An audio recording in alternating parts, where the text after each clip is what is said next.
Sennacherib, or in some Mizrahi dialects, king of Assyria 705 BCE to 681 BCE, is remembered for his military campaigns against Babylon and Judah and for his building programs, notably at his capital, Nineveh. The primary preoccupation of Sennacherib's reign was the so-called Babylonian Problem, the refusal of the Babylonians to accept Assyrian rule, culminating in his destruction of the city in 689 BCE. Further campaigns were carried out in Syria, notable for being recorded in the Bible's books of Kings, in the mountains east of Assyria, against the kingdoms of Anatolia and against the Arabs in the northern Arabian deserts.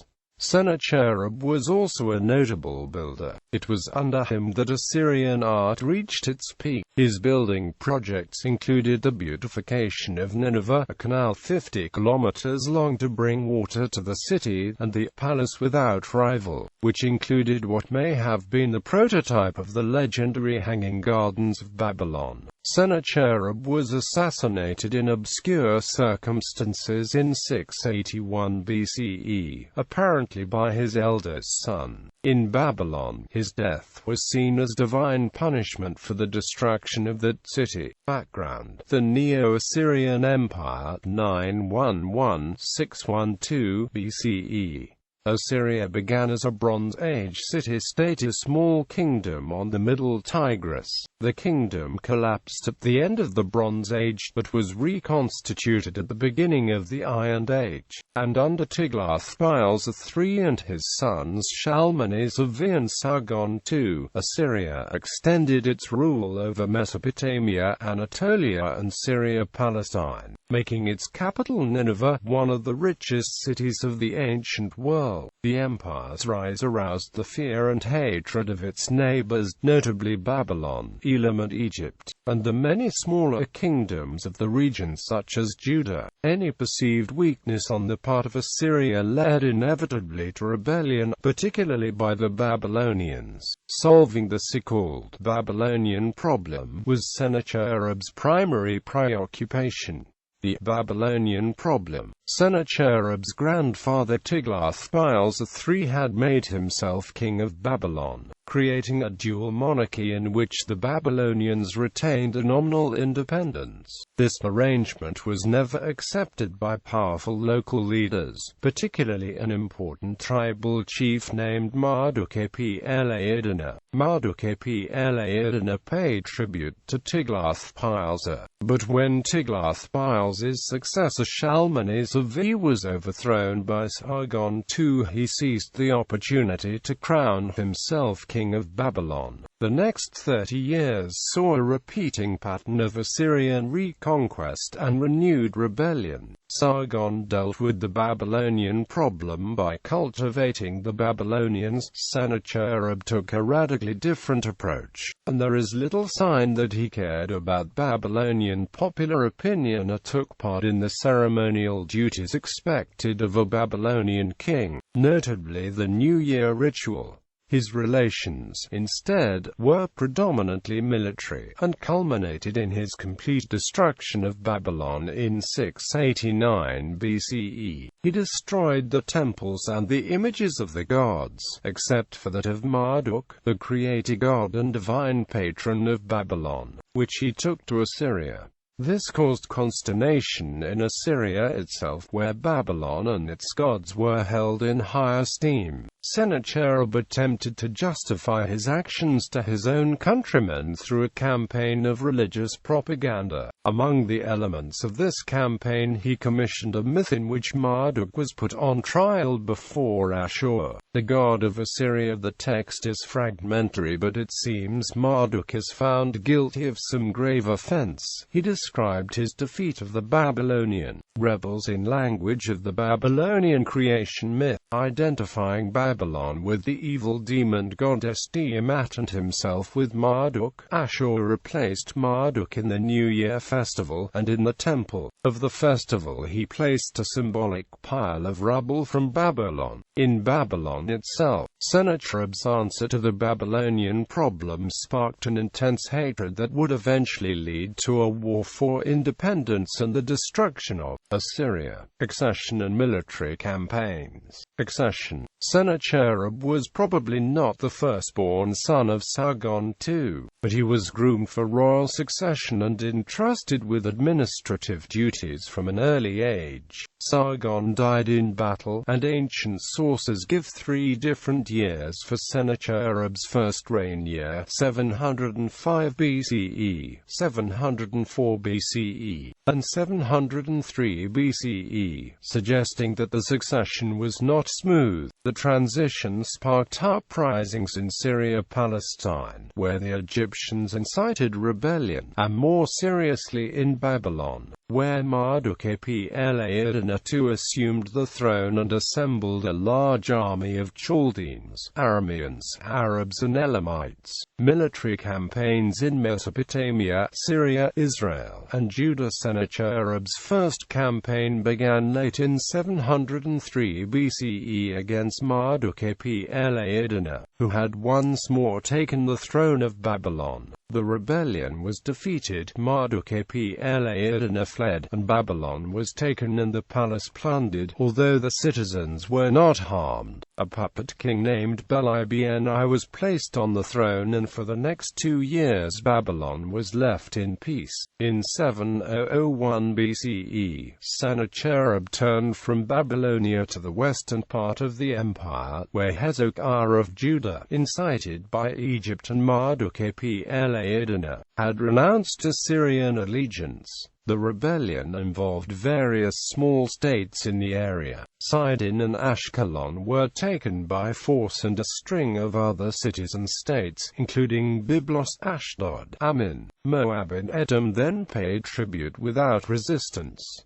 Ekron called on Egypt for help, but the Egyptians were defeated. Sennacherib then turned on Jerusalem, Hezekiah's capital. He besieged the city and gave its surrounding towns to Assyrian vassal rulers in Ekron, Gaza and Ashdod. There is no description of how the siege ended, but the annals record a list of booty sent from Jerusalem to Nineveh. Hezekiah remained on his throne as a vassal ruler. In 699 BCE, Babylonian, who had proved untrustworthy or incompetent as king of Babylon, was replaced by Sennacherib's eldest son, Ashur-nadin-shumi. Marduk-Apla-Iddina continued his rebellion with the help of Elam, and in 694 Sennacherib took a fleet of Phoenician ships down the Tigris River to destroy the Elamite base on the shore of the Persian Gulf. But while he was doing this, the Elamites captured Ashur-nadin-shumi and put Nergal-ushezib, the son of Marduk-Apla-Iddina, on the throne of Babylon.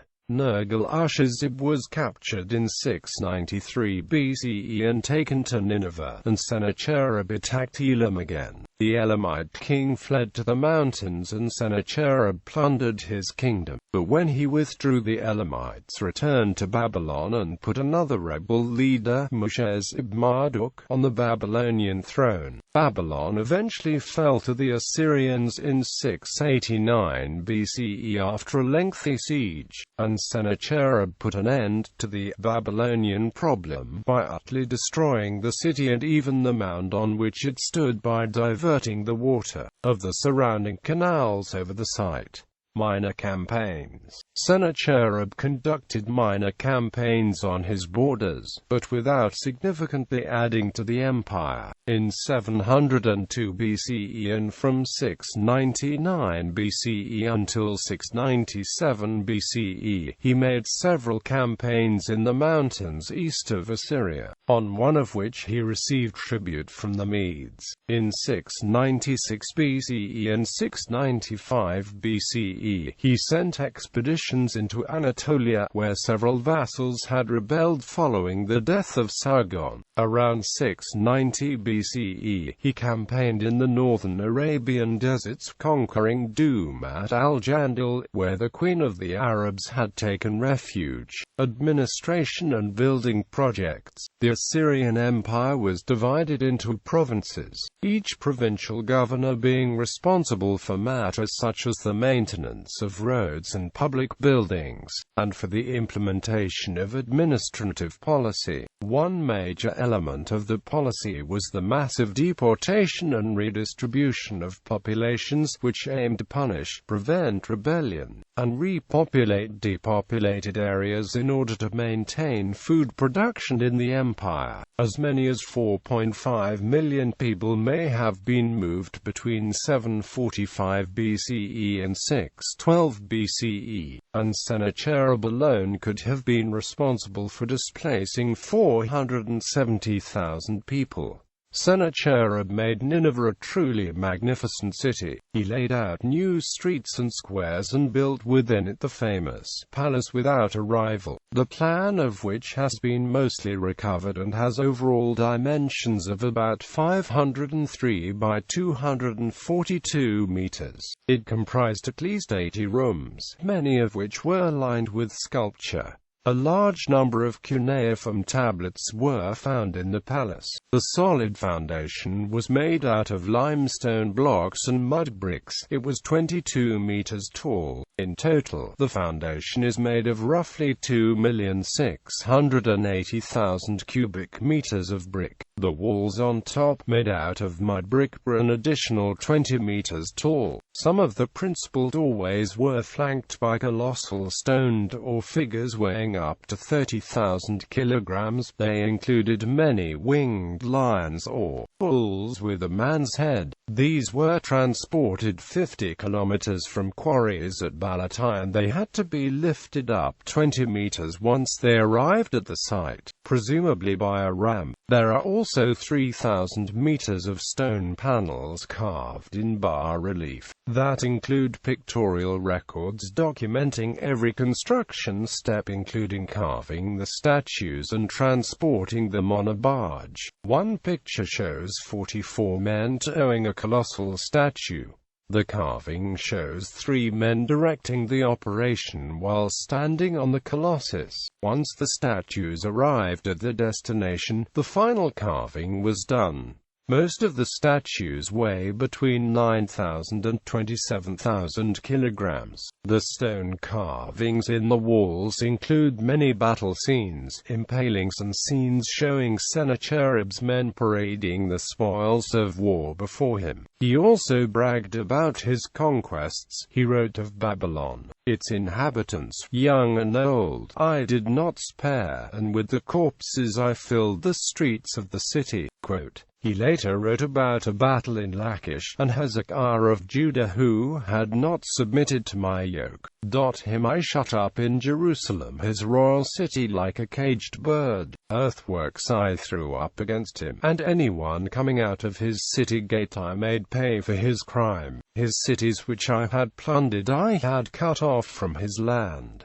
Quote. At this time, the total area of Nineveh comprised about 7 square kilometers, and 15 great gates penetrated its walls. An elaborate system of 18 canals brought water from the hills to Nineveh, and several sections of a magnificently constructed aqueduct erected by Sennacherib were discovered at Jerwan, about 65 kilometers distant. The enclosed area had more than 100,000 inhabitants, about twice as many as Babylon at the time, placing it among the largest settlements worldwide. It is possible that the garden which Sennacherib built next to his palace, with its associated irrigation works, was the original Hanging Gardens of Babylon. Death. Sennacherib was assassinated in obscure circumstances in 681 BCE. An inscription by his youngest son and successor, Esarhaddon, describes how Esarhaddon heard that his brother brothers were fighting in the streets of Nineveh, hurried back with an army, defeated them all, and took the throne. The inscription does not mention that the brothers were fighting because one of them had just murdered Sennacherib, which is indicated in the Babylonian Chronicles, the Bible, and in later Assyrian records. It seems that the murderer was a prince named Adad-Malisi, the eldest son before Esarhaddon's appointment as heir. Esarhaddon's silence on the subject may have been to avoid a perception of instability among the people. To one Babylonian historian, Sennacherib's death at the hands of his sons was divine punishment for what the king had done to Babylon. Professor Simo Papola, basing his findings on a fragmented letter surviving from that period, holds that Adad-Malisi was indeed the brother who killed the king. Papola holds that a series of events came following 694 BCE when Sennacherib's oldest son and heir-designate Ashur-nadin-Sumi was captured by Babylonians and was removed to Elam. Adad-Malisi is the next eldest son, expected to be the next heir-designate, but Nikia, one of the king's wives with no relation to Adad-Malisi, was able to use her influence to have the king proclaim her own sickly frail son Esarhaddon the heir-designate. Sennacherib made all of Assyria swear allegiance to the new crown prince. Despite this, Adad-Malisi continued to be a popular figure among the powerful at court. Over the following years, the dislike of Prince Esarhaddon grew, as did the popularity of Adad-Malisi in his other brothers. Worried over this turn of events, Sennacherib sent Crown Prince Esarhaddon to the safety of the western provinces. Adad-Malisi, feeling that a decisive act would grant him the kingship, made a treaty of rebellion with co-conspirators and moved to kill his father. Sennacherib was then murdered. Bibliography: Bertman, Stephen. Handbook to Life in Ancient Mesopotamia. Oxford University Press. Brinkman, J.A. Babylonia in the Shadow of Assyria. In Boardman, John Edwards, IES. The Cambridge Ancient History, Volume 3 Part 2. Cambridge University Press. Klein, Eric H. Gregg, Mark W. Ancient Empires, From Mesopotamia to the Rise of Islam. Cambridge University Press. Daly, Stephanie. The Mystery of the Hanging Garden of Babylon, An Elusive World Wonder Traced. Oxford University Press. Daly, Stephanie. The Legacy of Mesopotamia. Oxford University Press. Foster, Benjamin Reed. Foster, Karen Polinger. Civilizations of Ancient Iraq. Princeton University Press. Grab, Lester. Like a Bird in a Cage, The Invasion of Sennacherib in 701 BCE. A&. Amp. C. Black. Grayson, A.K. Assyria, Sennacherib and Esarhaddon. In Boardman, John Edwards, IES. The Cambridge Ancient History, Volume 3 Part 2. Cambridge University Press. Like Gwendolyn. Historical Dictionary of Mesopotamia. Scarecrow Press. McCormack, Clifford Mark. Palace and Temple. Walter de Gruyter, Mackenzie, John L. The Dictionary of the Bible. Simon & Schuster, Ernst Jones. The Fall of Assyria. In Boardman, John Edwards, IES. The Cambridge Ancient History, Volume 3 Part 2. Cambridge University Press.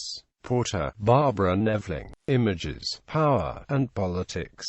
American Philosophical Society. Russell, John Malcolm. Sennacherib's Palace Without Rival at Nineveh. University of Chicago Press. Von Soden, Wolfram. The Ancient Orient, An Introduction to the Study of the Ancient Near East. Edmonds.